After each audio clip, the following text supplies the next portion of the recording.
Hi, everyone.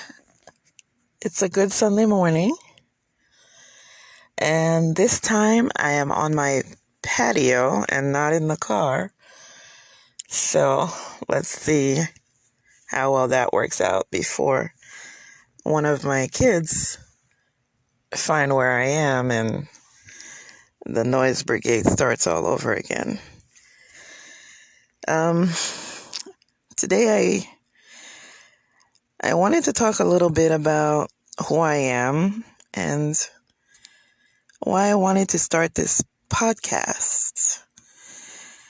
Aside from wanting to have a platform where people can have a voice to talk about things that matter to them, things that are happening in the world, things that are happening not just around you, but inside us, how we're feeling, how we're navigating this new landscape that we're living in with everything that's going on in the world.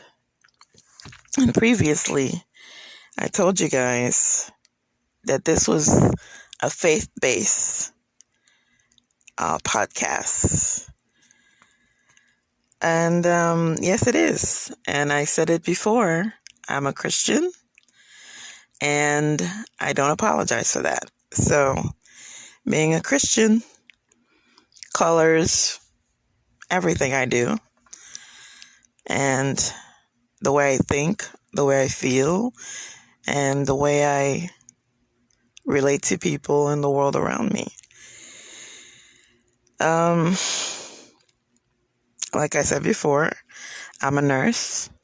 I've been a nurse now for, I want to say, it's been almost 19 years. And it's been quite a ride. It's had its ups and downs, highs and lows.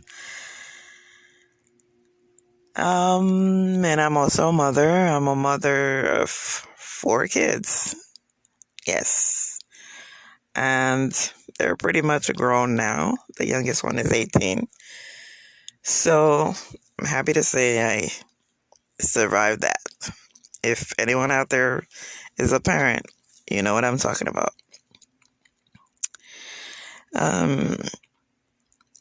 So to get back to the faith, I wanted to talk about faith and get it out there. So it's not the elephant in the room, because I will be going back there every now and again. Like I said, I'm an unapologetic Christian, and it colors everything I do, and it colors how I see the world. And to me, in one way or another, everyone's faith comes into play in one way or another. Whether you have it or you don't have it, it comes into play. Like any good story, I'll start at the beginning. I have to say, I grew up Catholic. As a child, I was brought up Catholic from a Catholic family, and a Catholic family who took being Catholic very seriously. I was sent to Catholic school from the time I attended preschool all the way to high school. Went to a Catholic all-girls school. Yes, they had those. I think, in my mother's opinion, it was the closest she could get me to a nunnery without sending me to a nunnery. Anyway, if she had had her wish, probably would have gone to Catholic college too. Needless to say, she didn't get her wish. And if you're wondering, I'm no longer a Catholic. To be clear, I have nothing against Catholics, or Catholicism for that matter. It's just that being in the Catholic faith didn't work for me. If I'm going to go back to the beginning of being a Catholic and how things went down another path, I have to go back to the time when I was in elementary school. And I remember clearly, the day I started questioning the concepts and the doctrines of being Catholic.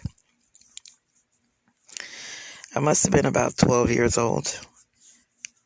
12 years old. Back in the day, I attended a Catholic elementary school. You know, the ones where they were run by actual nuns and priests, and the nuns wore the black and white habits from head to toe, very stern, very serious, very pious, that whole habit. And also, we actually had to attend a class called religion. Religion was an actual class in the curriculum. Looking back on it now, I wonder why a religion class didn't actually teach us about all the religions in the world, which would have been progressive on their part. Oh well. Anyway, so this elementary school also had its own associated church, as most Catholic schools do. Part of being a student in the school is attending church service every Wednesday at 7:30 a.m. in the morning before school starts. School started at 8:15, 7:30 a.m. You had to be in the church for a mass every Wednesday. And before that mass, you have to go to confession. I remember us all with our little uniforms on, lined up by the wall, waiting to go into the confessional to go and confess our sins to the priest. Yeah, that was interesting. So, anyway, that was interesting. That's bringing back a little bit of PTSD there. Anyway, I can't even begin to tell you how much I hated that whole process of confessing to the priest. I mean, I'm 12 years old. How much could I have to confess? Back in the day, 12-year-olds didn't have that much to confess. At least I don't think so. At least I didn't. Anyway, I agonized over this whole process. I would agonize over it at night. I would spend all of Tuesday night just agonizing over having to confess to this priest. And what am I going to say to the priest? And confessing to what? What am I confessing to? I mean, it's not that I had a whole lot going on at 12 years old. I don't know. This confession to a priest business never sat right with me. And I remember from religion class, the nuns telling us that God was everywhere, that he knows everything, that he sees us, hears us, knows what's in our hearts, that we needed to make it a habit of talking to God and praying to God and telling him our wants, our needs, our troubles. And so one day I kind of got what Oprah would call an aha moment. I'm like, wait a minute. Wait a minute. I can talk to God. He's everywhere. He knows everything that's going on, which kind of means he knows everything I've done. What she said to us took root that day. It was a little seed that burrowed in my mind and started to flower. From that day on, I started to wonder and ask myself, if I can talk to God directly, what do I need him for? Why do I need to confess to the priest? In my mind, he was the middleman.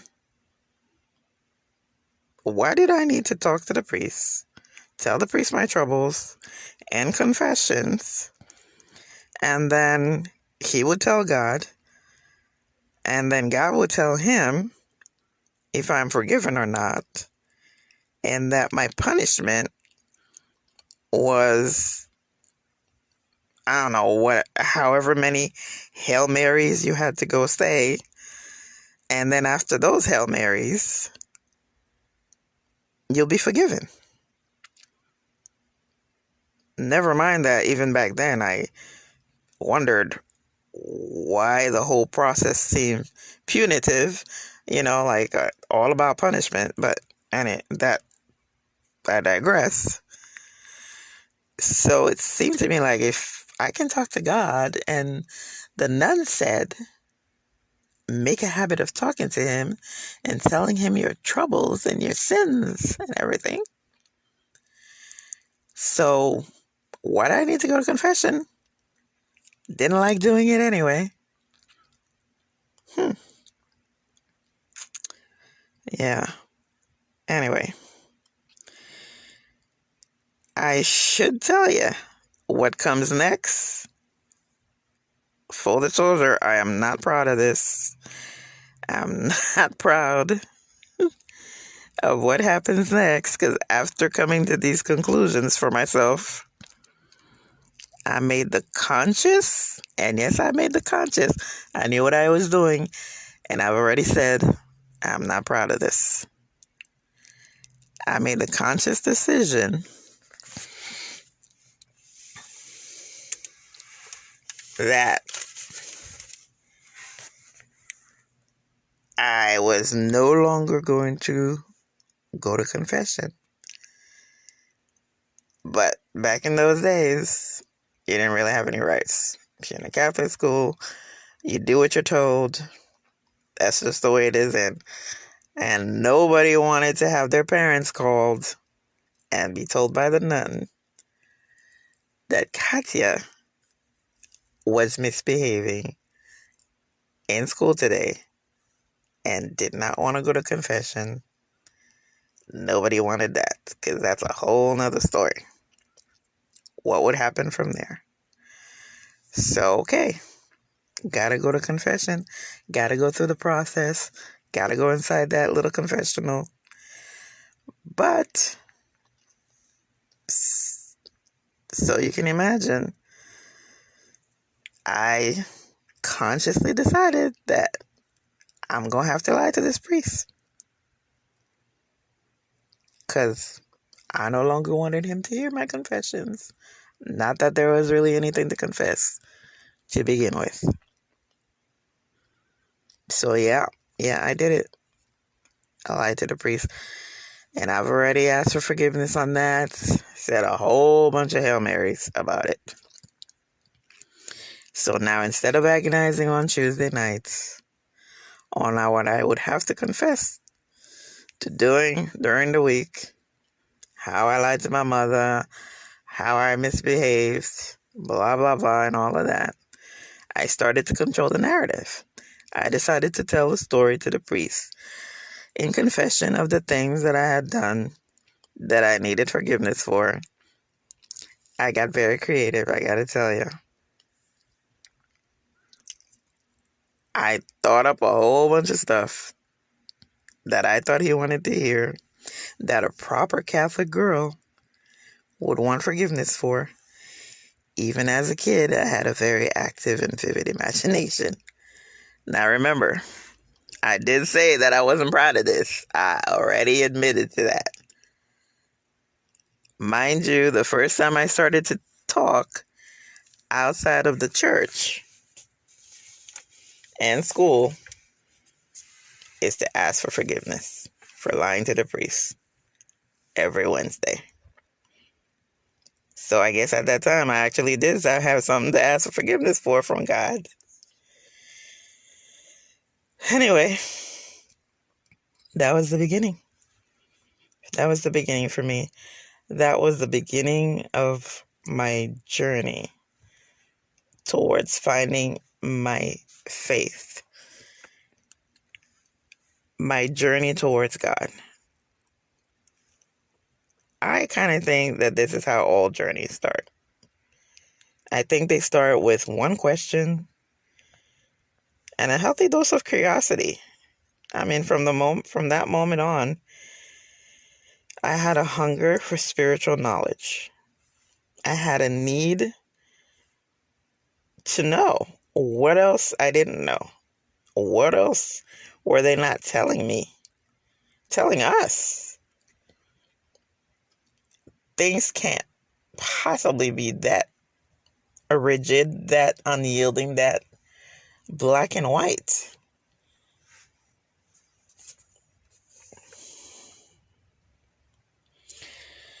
Anyway, that's how it started for me. I had a need to know, but I quickly realized that as a Catholic, I really wasn't going to get the answers that I was looking for. Not on an authentic, honest level. For me, that was the experience. I can't say what it was for anybody else. But God was in my heart. He was. And I wanted to know more, needed to know more. Now, to be honest, and full disclosure, my relationship with God, with my faith, he and I had for a long time, for a very long time, I mean years, he and I had a love-hate relationship. I don't know if you can say you hated God. I don't know if hate him is exactly what I felt in those times. But I think our relationship is definitely complicated. Through the years, we've gotten better. I've gotten to a point now where I've found my peace. And he's given me that peace. And I'll get into all of that, believe me, because there is a lot to the story. A lot to the story. I mean, I didn't realize back then, 12-year-old me who was asking questions, who was curious, who needed answers. I didn't realize back then how God was going to slam his way through my life. That I would get to know him up close and personal. At 12, I didn't realize how God would be testing me in ways that I could never imagine. I have been through much in this 52 years of life. And like I said, the journey toward not just knowing God and finding faith, but finding myself, knowing myself, self-discovery, and I'll, I'll even say enlightenment started early. It seems like my whole life has been a journey, not just to find myself, but to find my faith. The thing that, what's the word I'm looking for? The thing that gives me strength, that gives me sustenance, that keeps me standing, that gets me through those times where instead of breaking from whatever it is that was going on in my life, I was able to bend. I was able to bend. And when it's all said and done, I could snap myself back up again. It's also complex and so complicated. Like I said, our relationship has been very complicated. Being a kid, trying to make sense of the world around you. I wasn't going to get into this today, but I guess this is where the conversation is going. This is where the conversation is going. As a kid, I would say, knowing what I know now, because no one ever actually professionally diagnosed me, but, being a nurse and having gone through school and reading things and talking to people. So knowing now what I didn't know then was that I suffered from depression. And it was pretty bad. It was pretty bad. And I've never really spoken to anyone about my depression.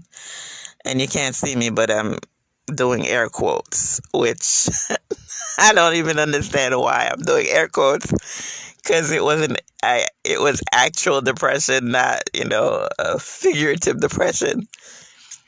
So, yeah, I think I would have to say from the age of 13 is when my adult self, looking back on it, would say is when my depression reared its ugly head. Although, like I said before, back then I didn't know what it was called, that it was called something, and that it was something that other people had, that I wasn't the only one who had this. So it was a very difficult time. Just thinking about it now, it kind of makes me want to tear up, because it was a very dark time. It was a very dark time. And I know I'm taking the long road to bring this story home, but it's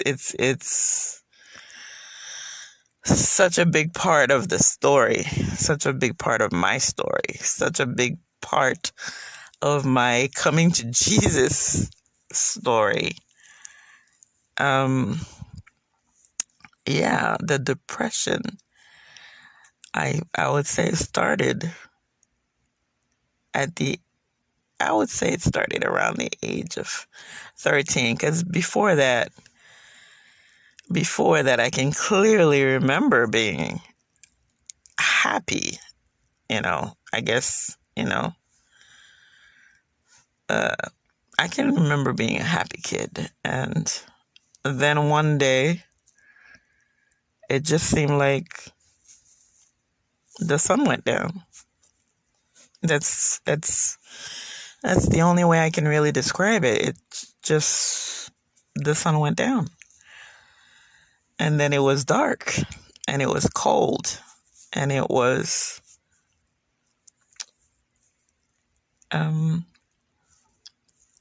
lonely and scary, and just, one day I was happy. There was sunshine. I was laughing. I had friends, and then the next day the sun went down. And having done the work and getting to this place now, at 52 years old, I can understand what happened. I can look back on it and pinpoint moments in time where, yeah, it was bad. But when you're in those moments, at those times, and being a kid, you don't know what's happening. You don't understand what's happening. And you can't really tell anyone that the sun went down. You can't really tell anyone that the sun went down, because there's so many variables. There's so many parts to it.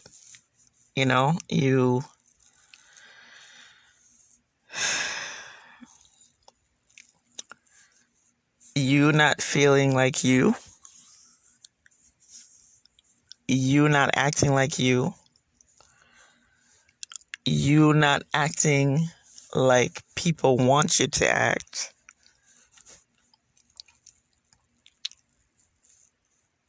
I couldn't tell anybody what was happening. I couldn't tell anyone in my family what was happening. I didn't understand what was happening. I didn't understand how to explain that now is dark. It's dark, that everything's dark, that life is dark, the world is dark, you're dark, the way you see the world is dark, everything's dark.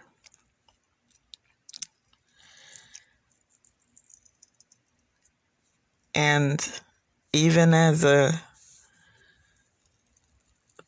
12, 13-year-old, 14-year-old, even then, I guess my Catholic upbringing served its purpose, so I'm always going to be grateful to God for it. I ended up now, in case you're wondering, I'm not a Catholic anymore.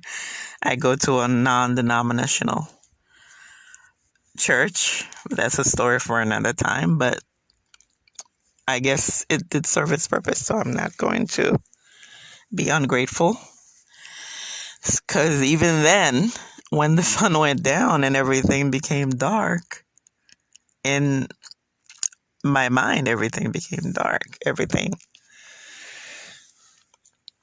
I still knew that I had to call upon the name of the Lord. I had to call upon the name of the Lord, but it just, I called upon him. Even then, at that age, I called upon him, and I was like, "What's going on? What's going on? Why is everything so dark? Why am I so sad? Why did you take away my happiness? Why do you want me to be unhappy? Why isn't this going away? And for a long time, didn't get any answers. It was radio silence.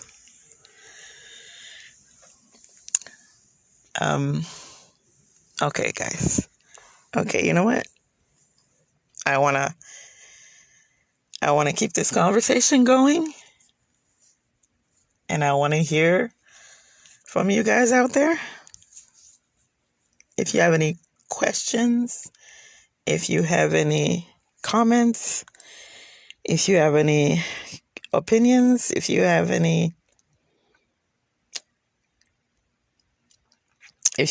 to be heard, to be seen, let me know. And I wanna definitely keep the conversation going, and we'll pick this up where I left off next time. So I hope you guys, it's just getting a little heavy for me right now. It's bringing back those memories.